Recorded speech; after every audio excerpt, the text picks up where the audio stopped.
E aí, ó, tá a imagem aí, ó. Eu tô mandando aqui as coisas pra Fabi. Você tá pegando com ela, né? Tá aí, então, a imagem. Ó. Essa aí é a imagem, é a primeira vez na história que a gente tem a imagem de um fóton. Cara, isso é uma imagem. Não é uma coisa criada, então. Não, isso aí é a imagem. Explica, o que foram é isso? Os pesquisadores da Universidade de Birmingham, tá? Que fizeram isso aí, eles criaram a primeira imagem de um fóton. O pessoal falou que tem a forma de um limão, igual a galera tá vendo aí, né? E isso aí foi publicado agora dia 14 de novembro, para quem quer saber, numa revista muito importante chamada Physical Review Letters, tá? E isso permitiu os pesquisadores aí calcularem e entender várias propriedades das partículas, o quê? Quânticas, que a gente tá trabalhando. Exatamente. Que a gente tá falando aqui, entendeu? Então, é isso aí. E você tendo a imagem do fóton e tal, você sabendo, conhecendo as propriedades, qual que é a importância disso para a sua vida? Hoje nenhuma, mas daqui a alguns anos, quando você estiver usando o computador quântico na sua casa e jogando CS a 1000 por hora, você vai falar, caramba, cara, aqueles malucos lá no Vilela aquela vez falaram que estudando a propriedade do fóton a gente consegue desenvolver isso. Então, tá aí, ó, uma imagem do fóton muitos e muitos anos depois. O importante fazer a imagem é esse, é para entender as propriedades do fóton e a aplicação, principalmente computação quântica. Então tá aí, ó. Perfeito. É isso. E uma coisa, só lembrando, o Bohr, que a gente tá falando, orientador do nosso querido Oppenheimer. Quando o Oppenheimer sai dos Estados Unidos, vai pra Alemanha estudar com o Bohr, que é ele que começa a estudar o núcleo atômico ali, e eles descobrem, então, a tal da força, da energia do núcleo atômico, o que lá poderia virar. Sim. Então, uma coisa, eu não enfatizei, mas o Niels Bohr é um dos nomes mais importantes para física. Então, a física quântica, ela tem vários pais. Max Planck, Albert Einstein, Niels Bohr, e aí a gente já vai chegar nele. De Broglie, Schrödinger, que existe a questão da pronúncia do nome dele é uma discussão muito ampla. Schrödinger. Eu nunca soube como pronuncia Schrödinger. Acho que ninguém sabe. Cara, acho que nem a mãe dele sabe. Sei lá, vamos chamar ele de Marcelo aqui. Tá. Eu acho que é igual o Elon Musk que deu aquele nome pro filho dele. O X, A, do, pá. Imagina se o filho dele fica famoso pra caramba. Só que o filho do Elon Musk já apelidaram ele, chamando Little X. E acabou, cara.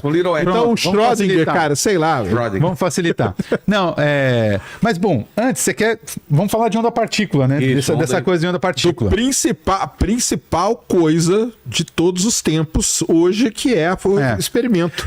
E tudo começa com um carinha chamado De Broglie, que fez um trabalho de doutorado muito simples, na verdade, tipo poucas páginas, mas que quebrou a cabeça e quebrou a mente dos físicos na época.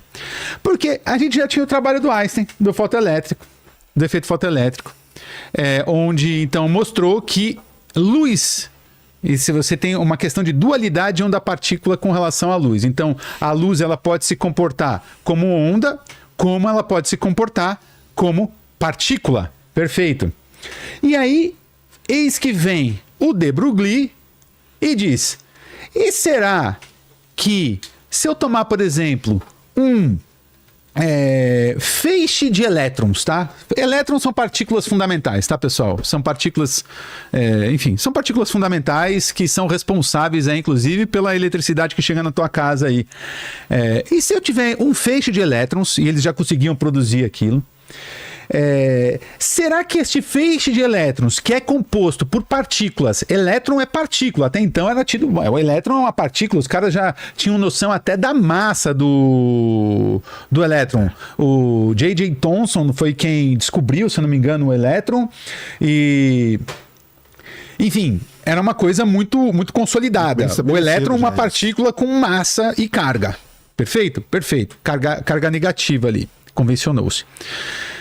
Então, se eu tiver um feixe de partícula, será que este feixe, ele também, essas partículas, será que elas também não podem se comportar como onda? Assim como luz, que era tido como onda, ela se comporta como corpúsculo? Será que o contrário não é verdade? E aí ele cria a hipótese da onda de matéria, na tese de doutorado dele. Tá?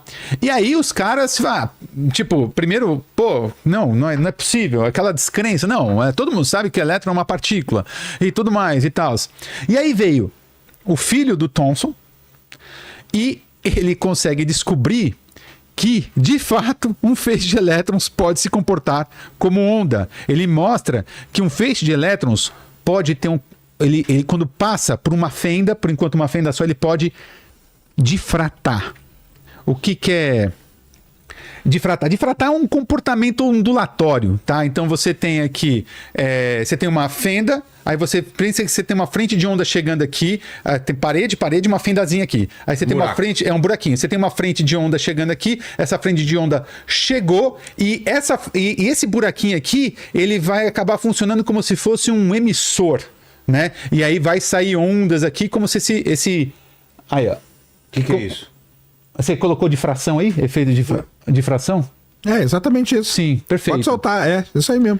Aí- Imagina que ali no meio ali é a fenda, entendeu? É. Tá. A fenda ela se comporta como uma fonte de emissão de ondas. Então, beleza. E ele conseguiu observar este efeito com elétron. Então você já, opa, o pessoal já, caramba, que coisa. Então quer dizer, um feixe de elétrons que elétron, uma partícula, e está se comportando como onda. Que diabo que é isso? O que está acontecendo com a física? Uma coisa que está se comportando como onda. Então você entra nessa questão de fato, se afunda de vez nessa questão que é dualidade onda-partícula. Então você tem onda que pode se comportar como partícula e partícula que pode se comportar como onda. E isso realmente quebrou a cabeça de muita gente naquele período. E aí nós entramos para um próximo passo, que aí é que ferra de vez e aí é que destrói a cabeça de todo mundo, que é o tal experimento da dupla fenda. Coloca aí, Lene, pra nós, ó. Esse negócio que eu já vi bastante isso daí. Não, isso aí é muito famoso, porque é daí que começa a nascer Os coach quânticos. Os coach quânticos, os jovens místicos, pegam tudo daí. Eu acho que eu tenho uma teoria que tudo aconteceu por causa do lance de você falar que o observador altera o resultado isso da aí, parada. claro que é. Se o observador nós podemos alterar, significa que a gente tem uma importância, a gente tem um poder aí de alterar a matéria. Mas quem que falou isso? Você sabe quem que falou isso? Foi o cara do filme baseado no livro Segredo. Porque até Ninguém então não se falou falava isso. Ah, é? Foi não é que não se falava, mas esse cara, quando sai o filme que ficou famoso pra caramba, quando ele fala isso, é dali. O Amit Gosman? Não. O Amit Gosman, ele foi um dos caras Ele que teve escreveu. aqui já, inclusive. Ele teve aqui? Teve aqui, cara. Então, ele é um cara que conseguiu dar uma estragada geral na Porque ele vem coisa. com a parte de ciência e coloca uma parte É. espiritual e mistura tudo. Mistura Física da tudo. alma, né? O livro Assim, dele. vamos lá, eu não quero colocar assim a coisa no Basicamente, no ele âmbito fala de que a gente consegue alterar a probabilidade das coisas. Né? consegue alterar a realidade. A gente já vai chegar nisso aí, e eu vou ser bastante enfático, sem querer ofender ninguém, nada disso. Pode ofender sim. Eu ofendo. Então, eu falo e você ofende. Eu ofendo. Beleza, Não, eu falo. porque, E eu falo, cara, que isso, Sérgio? Aí, esse filme, esse livro e tudo mais. tinha outro filme. Era esse. Tem e o outro- Segredo E um que saiu antes. que é que eu tô querendo achar aqui, cara. Que- O pessoal sabe. Fala aí, galera, do chat vai falar o nome. Também tem o livro do Francis Capra, tem Que somos nós, alguma coisa assim. Quem somos nós? Quem somos Quem somos nós? nós? Na verdade, o Quem Somos Nós é que é o culpado. É, começou com esse. porque que é o- o cara jogando basquete, Não, lembra? mas por quê? Porque o Quem Somos Nós, ele traz um ar de documentário. Verdade. Só que ele não é um documentário, cara. Isso é que é o problema, entendeu? Ele é viagem pura. Ele é viagem pura. E quando o cara fala essa coisa do tal do observador é que ferra tudo, cara. Entendeu? E aí como que você vai discutir? Discute com qualquer pessoa, o cara vai falar, mas ó, o físico blá blá blá blá blá blá falou lá no Quem Somos Nós isso. Aí você vai falar, sim, falou, cara. Igual eu, que não sou astrônomo, falei que a estrela de nêutrons é assim, é assado. Vale nada o que o cara falou, cara. Entendeu? Ó, Então, isso daí. temos vamos lá. aí, ó. Temos aí. Então Não, temos essa é a uma... imagem que eu tinha na cabeça da dupla fenda. Vê se você acha outra também. Tem uma outra melhor, Lene. Mas vamos em cima dessa daí. Então vamos lá, você tem uma luz incidente e você tem duas fendas, certo? Então essa luz vai passar, uma luz, uma onda, ela vai passar por essas duas fendas. Como eu falei, essas duas fendas, elas passam a funcionar como se fossem fontes, as fontes Novas de luz, fontes. novas fontes, e aí você vai criar um padrão de Só que aí tem interferência sobre o problema. anteparo. Mas aí vamos lá. Permitindo de passar Ela, luz, viu? ela funciona como se ela fosse uma nova fonte de ondas. Fonte de onda. Porque o lance do experimento da dupla fenda é o seguinte: você jogou a luz aqui. Certo. Se for só partícula, quando ela passar Claro, pelas duas sim. fendas, o que que acontece? Tem que fazer duas marquinhas do outro lado. Certo. Partícula. Passou pelas duas fendas, chegaram duas marquinhas do outro lado. Exato. O problema é que quando você faz isso aí, ó. Lene. Aí sim. É. Quando você faz o experimento, sem saber de nada, galera, tá? Eu não tô sabendo de nada. Quando eu faço o experimento, em vez de eu ver só duas marquinhas lá, que seriam da partícula, eu vejo um monte de marca. é. Por que, Então, que eu vejo olha, um monte de Cara, marca? que É. doideira isso. Era pra ter duas marquinhas Não, só. não, mas, não, aí ele tá. Aí tá certo, porque o que acontece? O que você tem aqui é um padrão de interferência de luz. Então você tá imaginando que isso é onda. Quando você tem onda, pensa em onda. Quando você tem onda, você então tem como essas duas. será de novo do jeito que já foi. Exatamente. Tudo passa. É a dupla fenda. Então. Vai passar. Até me desconcertei aqui. Desculpa. Não, de boa. Adoro o Luciano. Mas o que acontece? Essas duas fendas vão servir como se fossem fontes, e aí a luz emitida por essas novas duas fontes, saídas dessas duas fendas, vão interferir e vão criar esse padrão de interferência de luz. Isso aí é comportamento ondulatório. Certo. Agora, como o Sérgio falou, se fosse partícula, o que você veria? Se fosse uma quantidade gigante de partículas vindo de lá para cá, atrás das fendas, o que você veria simplesmente seriam duas marquinhas. Da onde, tipo... A partícula vai, umas não passam, outras atravessam, outras não atravessam. Isso aí, essas fendas, elas geram uma espécie de um filtro, então aproximadamente você vai ter duas marcas ali, beleza. Até para explicar pro pessoal o que é essa interferência, né? Quando você joga uma pedra num lago, jogou a pedra ou numa piscina, onde for, você gera aquela onda. Quando a onda, vamos falar quando ela bate, né? Ela bate na borda do lago e volta. Quando ondas se encontram, pode acontecer duas coisas que a gente fala: interferência construtiva ou interferência destrutiva. Destrutiva é quando você encontra um vale com um pico, aí destrói aquilo lá. Quando você encontra um pico com o pico da onda, tem uma interferência Elevação. construtiva, que é aquilo que a gente está vendo ali. Então, as duas fendas, elas funcionam como novas fontes emissoras, e as ondas começam a ter interferências, tanto construtiva como destrutiva. A destrutiva a gente não vê, porque as ondas, né, não vão aparecer. escuro. Mas as construtivas fazem todas as marcas que a gente vê no anteparo. Entendeu? Entendi. Beleza? Isso. Então tá. Então a gente sabe, então, partícula se comporta de uma forma, dois tracinhos, né? Essencialmente. E onda se comporta dessa forma, como sempre, Sergião explicando brilhantemente. Cara, que isso? E traduzindo aqui um pouco do que eu falo. Eu e a minha esposa ali, ela disse o seguinte: o Sergião é a tecla SAP da ciência. Maravilhoso, mano. Ele é a tecla SAP da ciência. Mas enfim. Então, agora imagine então que temos um feixe de elétrons, tá? Um feixe de elétrons. Como que esse feixe de elétrons vai se comportar? Depende do observador? Não. Depende do aparato de medida que eu estiver utilizando. Isso são duas coisas muito diferentes. É aí que é o problema de tudo, Que é o galera. ponto. Esse é o ponto. Se eu simplesmente pegar um feixe de elétrons e tomar esse experimento, o que eu vou observar é um padrão de interferência como de onda. Certo? Beleza? Um feixe de elétrons que é uma partícula.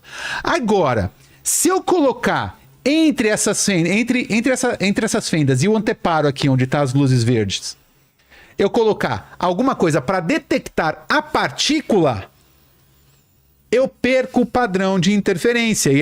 Então, o elétron passa a se comportar como partícula e deixa de se comportar como onda. Acho que eu me perdi aí. Mas não é fácil mesmo, não. O lance lá, que é o lance tal do observador, que a galera fala. Primeiro, não existe observador, cara. Da onde que vem o erro dessa coisa toda? É que quando os caras fazem esse desenho aí, e eles querem mostrar o que tá acontecendo no meio ali, ó, entre a fenda e o anteparo aqui no fim, Sei. tá? Os caras pegam e metem um olho ali. Um olho humano, entendeu? Tá errado. E isso está errado, cara. Entendeu? Isso está errado. Uma caneta. Não é papel. O olho, eles colocam o olho humano, cara, ali no negócio. Então, o que é a parada? Entre as duas fendas e o anteparo aqui, se você colocar um detector de partícula, ele não vai detectar esse padrão.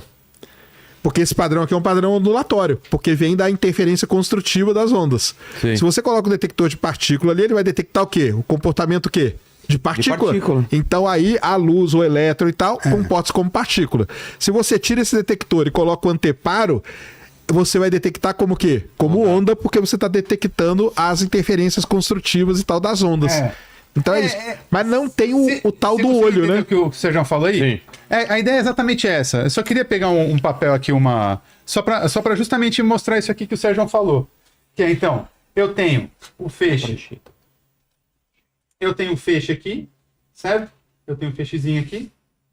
Então eu tenho aqui, ó, os dois anteparos e aqui a onda vindo, certo? Certo. E daqui onda surgindo aqui, daqui desse outro aqui onda surgindo aqui, eu vou ter esse anteparo aqui. Se eu só tiver esse experimento aqui funcionando, se eu tiver o meu aparato for somente esse aqui, então eu vou ver esses padrões aqui, como a gente está vendo lá, certo? Vou ver esses padrões aqui.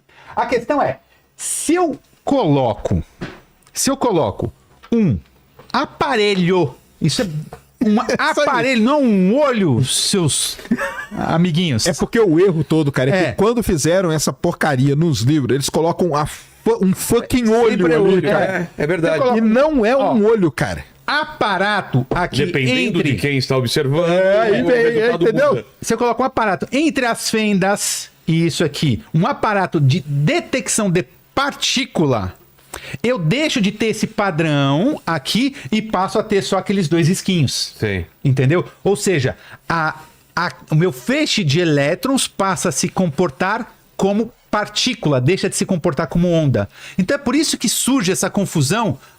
É o observador que escolhe a natureza do observável. Não é o observador. Existe um aparelho aqui, existe um aparato. Medir, isso é uma coisa também ficar muito claro. Quando a gente fala em medir, a gente está falando em interagir. Tudo que você vai medir, você vai concordar comigo.